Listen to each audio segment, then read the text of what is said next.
Otep, Otep, Otep, Otep, Otep, chers frères, Otep, chères sœurs. Alors, dans le cadre de notre magazine L'école de la connaissance, principalement dans le groupe Racine, je vous précisais que autrefois, les listes de mariage n'existaient pas du point de vue traditionnel. On respectait les symboles phares, les symboles en nature. Et que même en termes d'argent, c'était des pièces symboliques. Aujourd'hui, avec le phénomène de la mondialisation et des interférences venant d'ailleurs, les changements ont intégré nos process d'organisation, ce qui n'est pas mauvais. Mais en tant que parolier, élevé au grade de chevalier de l'Ordre national du mérite, je ne peux pas ne pas préciser avec exactitude, dans un langage explicite, ce qui doit se faire et ce qui doit se dire. Si un enfant vient épouser une fille pounou, de façon directe, l'enfant épousera cette fille pounou traditionnellement selon les us et coutumes en pays pounou. Si un enfant vient épouser une fille pounou, dont le père est pounou, la mère Nzebi,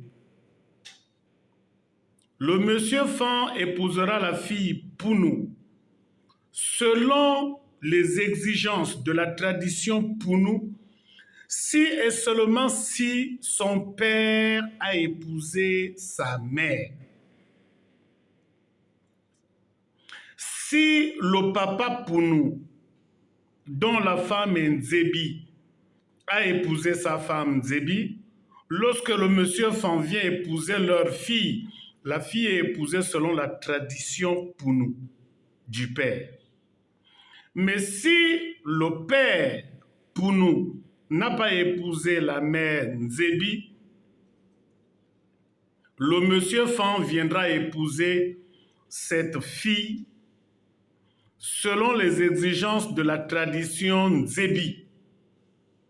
Parce que si vous n'épousez pas votre femme, votre fille appartiendra à ses oncles, donc sera épousée selon la tradition de sa mère.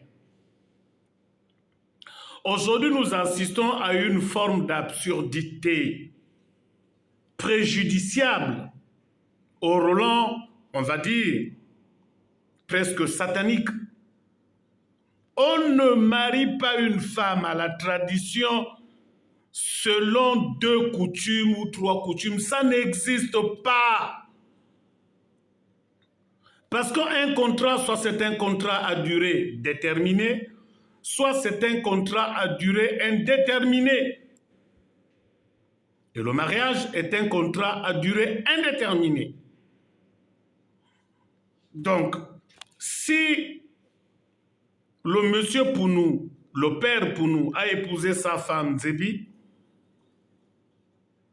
les frères de la femme, donc on va dire les oncles de la future mariée, ont interdiction formelle de dire à leur beau-frère pounou que bon, comme nous sommes Zébi, on va commencer par le charbon et la pièce et on terminera par la tradition pounou où il faut transmettre un billet de 10 000 francs au minimum.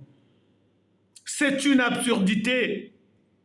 Parce que je vous précise que la façon dont on épouse une femme, on prépare 2 choses. Sa longévité dans le couple et sa mort.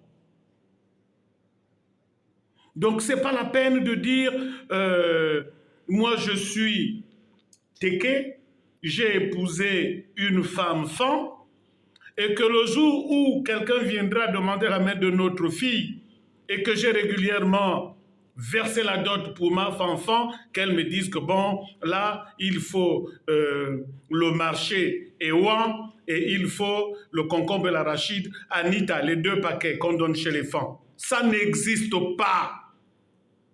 Il n'y a pas de métissage à associer dans l'organisation des mariages traditionnels. Si vous assistez à ce type d'absurdité, cela voudrait dire que la belle famille ne veut pas que vous épousez sa fille. La belle famille ne veut pas que vous épousez sa fille, la belle famille. Donc évitons les absurdités. Évitez les absurdités. Dans une voiture, il n'y a qu'un seul chauffeur, il n'y en a pas 2, un seul chauffeur. Donc faites très attention à ce qui ressemble à des interférences, mais qui sont des absurdités. Oui, moi aussi, je suis la femme, surtout en pays femme, j'assiste à ça régulièrement. Oui, moi je suis une femme, chez nous les femmes, il faut absolument qu'il y ait le paquet d'arachides, le paquet de concombre. Anita, avant de déposer les 2 paquets, il faut déposer de l'argent sous chaque paquet. Ensuite, il faut le marché, mouton, cabri, cochon, banane, et vous déboursez au moins 1,5 million ou 800 000. Ça n'existe pas. Quelle que soit la faiblesse de votre mari, chère femme, ne le faites pas. À partir du moment où votre mari est dans l'ordre normal des choses, il faut éviter d'intégrer dans les procédures des formules qui n'existent pas. Qui n'existent pas. Autre chose, avec le phénomène des églises de réveil, où le prétendant arrive, met la belle famille devant le fait accompli, dot de la nuit 1 million, le lascar dépose 300 000. Dot du jour 1,5 million, le lascar dépose 600 000. Mais ce que vous ne savez pas, c'est que vous pensez être plus malin, mais la tradition est claire. Si tu veux le mariage avec une femme, il faut aller chercher ce mariage dans le ventre de la belle-mère. Cela veut dire quoi? Ça veut dire que si vous venez là, oh, le pasteur a dit à l'église qu'il n'y a pas d'enclume, il n'y a pas de cuillère, il n'y a pas de chèvre, on peut donner 50 000, 30 000, d'accord. Même le grand-père, qui est le gardien du temple et qui a les clés des appartements de l'intimité de sa petite fille. Si personne n'est content dans une célébration de mariage traditionnel et qu'ils vous donnent l'impression, les beaux-parents vous donnent l'impression de dire, bon, on va encore faire comment, ce sont les enfants, accompagnez-les simplement, alors qu'intérieurement, ils sont mécontents. Chers amis, la malédiction va vous poursuivre. Vous allez mettre au monde des enfants mongols, une série de décès sans explication dans votre couple. Parce que vous oubliez qu'en réalité, vous êtes rentré dans une maison en laissant la porte ouverte. Et je vous précise que dans nos traditions, et même dans les Lumières à l'occidental, il n'existe ni de temps ni d'espace. Si quelqu'un veut vous faire du mal depuis le Gabon alors que vous êtes aux États-Unis, c'est vite réglé. Et je vous ai toujours conté l'anecdote du monsieur Pounou qui, depuis Ndende, avait mis la mouche dans l'oreille de son fils vivant aux États-Unis. Il a fallu que ce dernier descende au Gabon pour que par un geste simple, le père réussisse à faire sortir la mouche de l'oreille de son fils. Donc, encore une fois, le mariage n'est pas un jeu. Le mariage n'est pas réservé aux enfants. Vous avez la convocation du visible et de l'invisible, des énergies telluriques qui viennent du sol, des énergies divines qui viennent de la main de Dieu et les énergies cosmiques de tout ce qui assiste à la cérémonie. Donc, soit vous êtes prêt, vous allez épouser une femme à la tradition et la belle famille vous fait épouser la fille correctement, soit vous jouez au chat et à la souris. Et c'est écrit, hein. C'est écrit. Celui qui s'y frotte, s'y pique. Celui qui s'y frotte, s'y pique.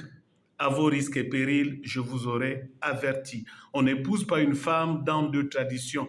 On épouse une femme soit dans la tradition du père, qui a épousé lui-même sa femme, ou dans la tradition de la mère, lorsque le père a été indélicat. À votre attendeur, je vous aurai averti. Évitons les absurdités.